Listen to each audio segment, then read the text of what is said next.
उसने स्वयं हमारे लिए ये द्वार खोल दिए हैं। नारी का स्वभाव ऐसा ही होता है। चलो सुग्रीव। अवश्य अवश्य, आप आगे आगे चलिए, मैं पीछे पीछे आता हूँ।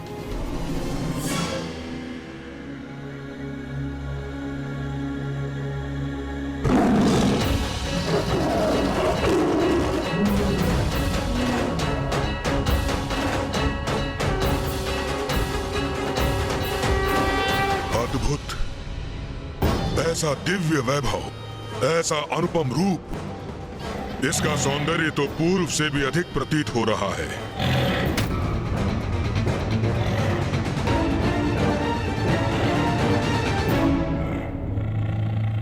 विलक्षण रूपमती है ये स्त्री। असुर महानायक ने विवाह हेतु उचित स्त्री का चुनाव किया है। चलिए चलिए, आगे बढ़ते हैं धूम्रलोचन जी।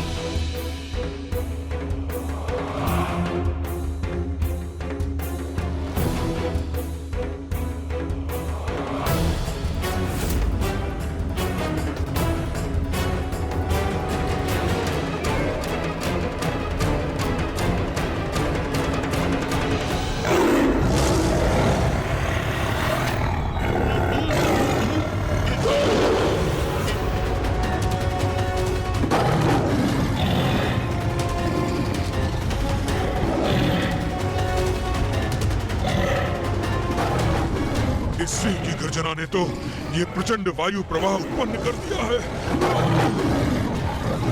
मैं इस सिंह की गर्दन से उड़ता जा रहा हूँ। मुझे रोकिए धूम्रलोचन जी, मुझे रोकिए।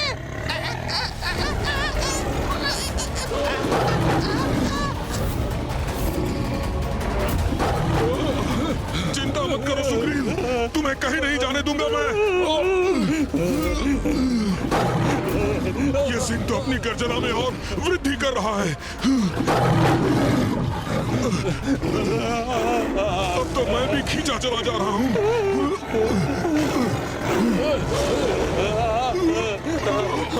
हम युद्ध नहीं, संवाद करने आए हैं। अपने स्वामी का संदेश लेकर आए हैं, इसलिए अपने सिंह को शांत करो सुंदरी।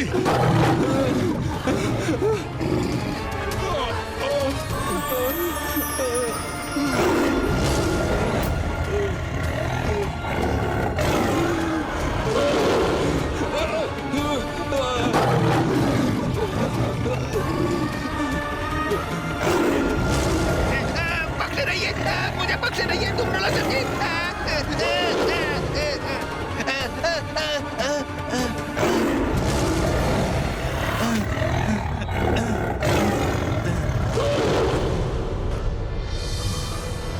अब ये सिंह शांत हुआ तो हमें खड़े रहने का अवसर प्राप्त हुआ। कदाचित इसने हमें अपना शत्रु समझ लिया था, इसलिए अपने सिंह को ऐसी गर्जना करने का आदेश दिया होगा। किंतु अब हम इसे वो संदेश देंगे जिसे सुनकर यह आनंदित हो जाएगी। स्वर्गाधिपति शुंभ की विवाहिता बनने का अवसर तो कोई भी सुंदर स्त्री कदापि नहीं गंवाएगी। कहो कहो, क्या संवाद करना चाहते हो मुझसे? सुंदरी, तुम्हारे जैसी अपूर्व रूपमती पूरे संसार में कोई नहीं। ऐसा अनुपम सौंदर्य है तुम्हारा कि सूर्य और चंद्र की कांति भी तुम्हारे समक्ष फीकी पड़ जाए और तुम बस। मात्र इतनी दूर यात्रा करके तुम मेरे सौंदर्य की प्रशंसा करने आए हो?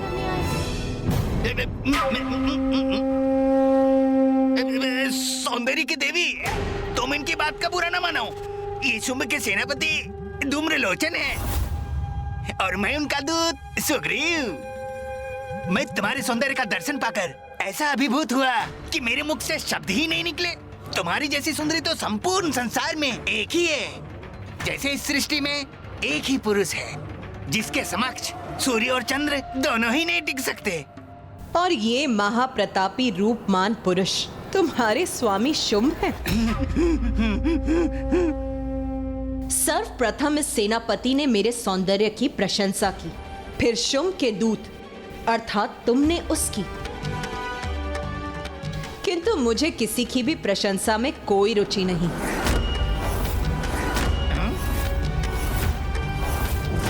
फिर हम ये संवाद क्यों कर रहे हैं, ये मुझे अभी भी स्पष्ट नहीं। तो मैं स्पष्ट किए देता हूँ। सुनो स्त्री, सौंदर्य और पराक्रम दोनों ही दृष्टि से हमारे स्वामी के योग्य हो तुम।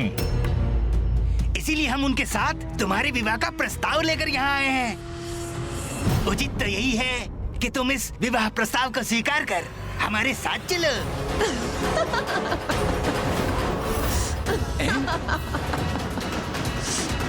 ये इस प्रकार अट्टहास क्यों कर रही है? मुझे ये बताओ तुम दोनों, रूपवान होने के अतिरिक्त कोई और गुण है भी तुम्हारे स्वामी में? इतना अहंकार है इसे अपने सौंदर्य का कि स्वर्गाधिपति असुर महानायक शुंभ के गुण पूछ रही है हमसे। बहुत चतुर स्त्री है ये धूम्रलोचन जी। इस प्रस्ताव को भली भांति परख रही है और उचित भी है। कोई भी नारी विवाह प्रस्ताव तो तभी स्वीकार करेगी ना जब उसे विश्वास हो जाए जिससे वो विवाह करने जा रही है वो सर्वथा उसके योग्य है कि नहीं है? कदाचित तुम्हें ज्ञात नहीं सुंदरी कि हमारे स्वामी कौन हैं? असुर महानायक शुंभ हैं वो, जिन्होंने अपने पराक्रम से पाताल, पृथ्वी और स्वर्ग तीनों लोकों पर अपनी सत्ता स्थापित की है।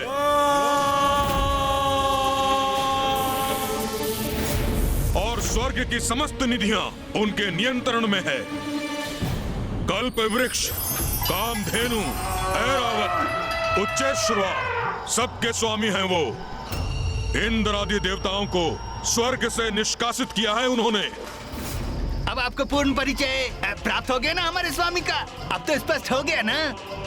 तुम महावीर, महातेजस्वी स्वर्ग के अधिपति शुंभ का विवाह प्रस्ताव स्वीकार करे सुंदरी। सत्य कह रहे हो तुम। बहुत पराक्रमी, अत्यंत तेजस्वी और महावीर है तुम्हारे स्वामी शुंभ। मुझे ज्ञात था ये हमारा प्रस्ताव अवश्य स्वीकार करेगी। तुम्हारे स्वामी की वीरताएं की गाथाएं तो मैंने भी सुनी है। वही शुंभ है ना ये, जिसने मित्रता का ढोंग कर देवताओं को अपनी राजसभा में आमंत्रित किया और फिर दुत क्रिया अर्थात जुए की क्रीड़ा कर देवताओं का सर्वस्व छीनने का प्रयास किया। वही महापराक्रमी शुंभ है ना ये, जो प्रथम पूज्य गणेश देव सेनापति कार्तिकेय से सीख लेने के लिए विवश ही नहीं हुए, अपितु देवराज के वाहन ऐरावत, मां कामधेनु, कल्प वृक्ष और देवराज के मुकुट लौटाने पर भी बाध्य हो गए। अब समझा, ये तो असुर महानायक का अपमान करने का दुस्साहस कर रही है। वही परमवीर शुंभ है ना ये, जिसने स्वर्ग में अनुचित प्रवेश कर देवियों का अपमान करने का प्रयत्न किया, किंतु उसमें मेरे अर्थात जगत जननी के हस्तक्षेप करने के कारण अक्षम्य रहे। और ये कैसे भूल गई मैं कि वही शक्तिशाली शुंभ है ना, जिसने देवताओं को बंधी बनाने का प्रयास किया और देव सेनापति कुमार कार्तिकेय ने न केवल इनकी संपूर्ण सेना को पराजित किया, अपितु स्वर्ग से इस अति पराक्रमी शुंभ की राजसभा से देवताओं को मुक्त भी करा लिया। ये सब इसे कैसे ज्ञात है?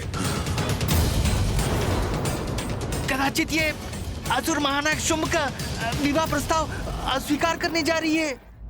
अरे वाह, बड़े वीर प्रमाणित हुए तुम्हारे असुर महानायक शुंभ। क्या कहा था तुमने? त्रिलोक विजेता, स्वर्गाधिपति, असुर महानायक शुंभ। एक भीरू और शक्तिहीन असुर को संसार का सबसे बड़ा वीर बता रहे हो तुम। बस, बहुत सुन चुका मैं। धूम्रलोचन, धूम्रलोचन,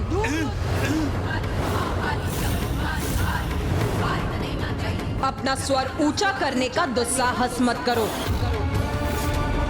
तुम अपने परमवीर महाराज के लिए मेरे समक्ष खड़े हो और मैं तुम्हारे ऊंचे स्वर को कदापि सहन नहीं करूंगी।